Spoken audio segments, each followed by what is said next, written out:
it's Lindsay here, and I'm back with another overlocker tips segment. I think you guys really enjoyed learning how to thread your overlocker, and hopefully you also enjoyed learning the tie-off method, which is pretty cool.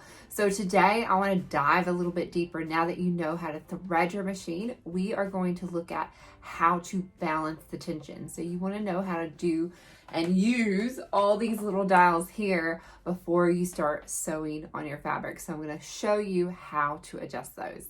To do this for the first time, what I would recommend is threading each of your loopers with a different color. So here I have red, I have a turquoisey blue, I have a green, and I have a brown. So any 4 colors will work, just so that you can see what's happening. As you adjust one, then it affects the other. So if you have them all colored in multicolors, then it's going to be much easier to see what's happening when you change things. Next, I would highly recommend you having your machine labeled if it's not already labeled. So I have these little stickers that I've stuck on there and I've labeled them.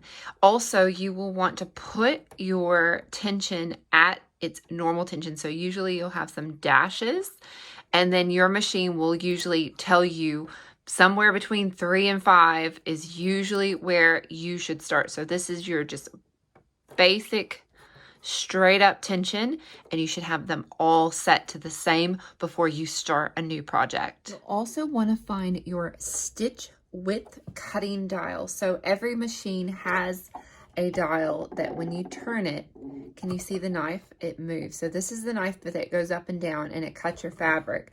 So if I move it in, I'm going to cut more of the fabric. So this is more for like your rolled hems. See how mine has an R, rolled hem.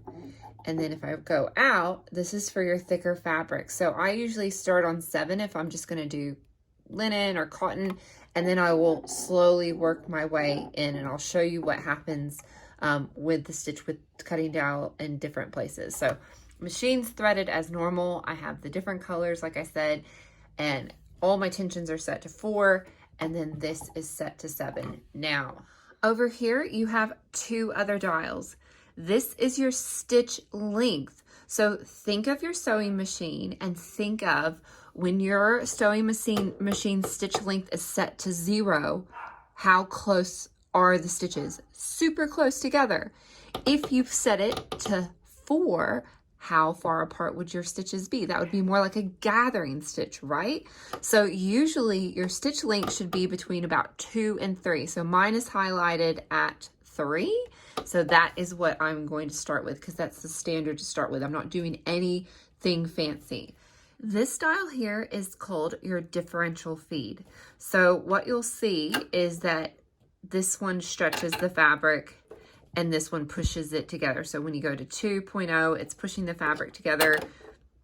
And when you go to 0.7, it is stretching it apart. Now let's hop over to underneath the feet and let's explain why the differential is working this way. Look closely underneath my foot pedal here, you have 2 feed dogs.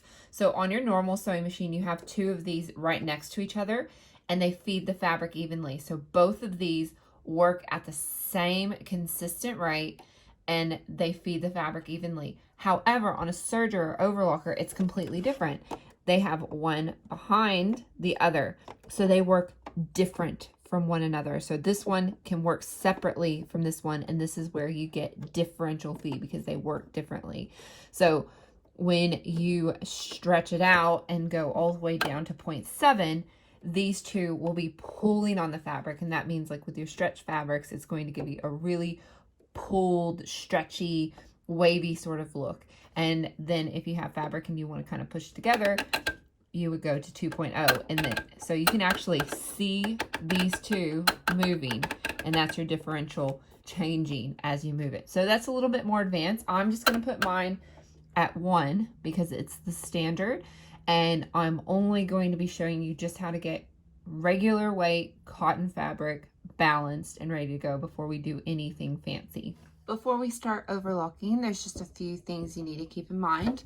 Number one, there is a knife here and it's going to cut. It doesn't matter what's in front of it. So when you start overlocking, you just need to keep that in mind, that that cutter is there. Also, overlockers do not like curves, so you want to try to keep this as straight as possible, or even when you have a curve, I'll show you how to straighten it out in a further episode. Also, when you go to sew, I just lift this up casually like that, or you can use the foot and lift it all the way and then put it down.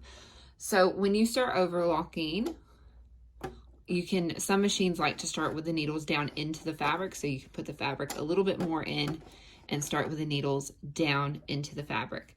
Now, I usually keep mine here on the edge, but you also should have some sort of a guide or some sort of markings to let you know how much you're cutting off. Ultimately, you want to overlock within the stitch to the edge of the side seam. So here I don't have any stitches because I'm just testing it.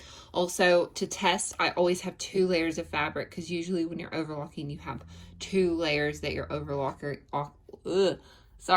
tongue-tied, overlocking together. So I'm going to go ahead and get started, and then we will have a look and see what our first test looks like.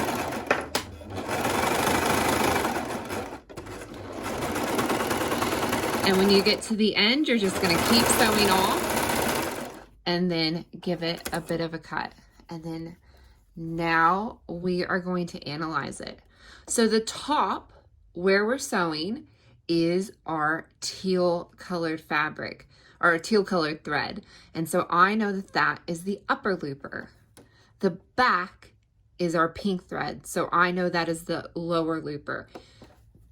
Then you can see our 2 stitching lines. So our first one is our brown, this is our left needle, and our second one is our right needle. So what you can see is that the right needle literally is just a safety stitch. So you could, if you didn't have enough thread, you could just use the left needle and your 2, an upper lower and a lower looper, and then forget this stitch. But it's really great to have it there, because if one stitch pops, you have this other stitch kind of backing you up.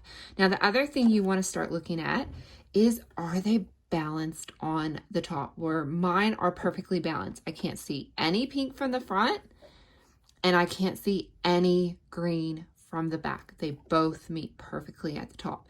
So this is our aim of where we're going to have perfectly balanced. So if yours doesn't look like that, it's pulling front or pulling back, I'm going to show you how to fix that. I'm going to start by making the upper looper too tight. So the loopers play a little bit of a tug of war. So when the upper looper is too tight, you are going to see that it's going to pull the green to the back. And then I'll show you what happens the opposite. All right, so our green here is our upper looper, and you can see how it is pulling the lower looper to the front. That's because this is too tight. So when this is happening, when the lower looper is coming to the front, and you can see it like here, that means that we need to come up here and loosen off our upper looper. Now I'll show you what happens when the lower looper is too tight. The opposite will happen. Instead of the pink coming to the front here, see, here's the green, and now you can see how it's starting to roll to the back. It's not as severe, but you can see how it's starting to kind of pucker, and it feels just that little bit too tight all the way through that. So to fix that, that means that the lower looper needs to be loosened back off. What if the lower looper was too loose? Let's see what happens when the lower looper is too loose. With tug of war, you can see that our pink, which is our lower looper, is too loose, which allows the upper looper to be tighter. So can you see the upper looper? 4 is tighter than 2. So when 4 is tighter than 2, the upper looper is pulling the pink from the back to the front. So in this game of tug of war, the upper looper is on top because it's more tight. So for them to be friends again, for them to balance and meet in the middle, we need to loosen or to tighten this one back up. So if this is too tight, then it's going to keep pulling to the front. And if it's too loose, it's going to go to the back. So you just have to think of these as who is winning at the game of tug of war and what can you tighten or loosen off to bring balance back to the middle. And doing this on a little scrap before you ever start sewing helps tremendously until you can get them perfectly balanced. So it's only tiny little tweaks between the two of these, and I set them all to 4 before I ever start. In this video, I'm going to show you what happens when I change the stitch width cutting dial. So right here, I'm on 7, so I'm all the way out, and my stitches are going to be balanced on the edge. So I'm going to sew a little bit so we know what correct is. I'm going to drop it all the way down to 5 so you can see what happens. And then we'll put it back. Okay, so here, this is the beginning. You can see it is perfectly balanced. It looks really nice. Now, when I moved it all the way down to 5, it still looks okay, but you can see that I've significantly shortened the stitch. So here it is at 7, and you can see how much shorter it is here at 5. And then I've come back out to 6. So play with that adjustment. If you ever see loops or you see that the stitch is sitting way out here, it usually means that you need to change your stitch width cutting dial so that you're cutting off more fabric so that your stitches are sitting here at the edge. So have a play with that. Go out, go in, play with different fabrics and see how each of them will give you a different look, and you'll be able to see which one you prefer. So what I like to do is I like to sew off a test swatch and then have a little notebook and then put these in your little notebook, and I'll create you guys like a little file so you can put them in to print out. And one will say upper looper too tight, lower looper too tight. And then you can make off these samples for yourself and then stick them in there so that it can remind you the next time you're sewing, you're like, oh yeah, those were the rules that Lindsay taught me for balancing my tension. I hope you guys really enjoyed my tutorial today on how to balance your tensions and how to get the perfect stitch on your overlocking. I hope you join me again next time, where I'm going to be diving a little bit deeper into our differential and stitch length to show you how to do rolled hems and how to create lettuce leaf effects and to even gather up your fabric.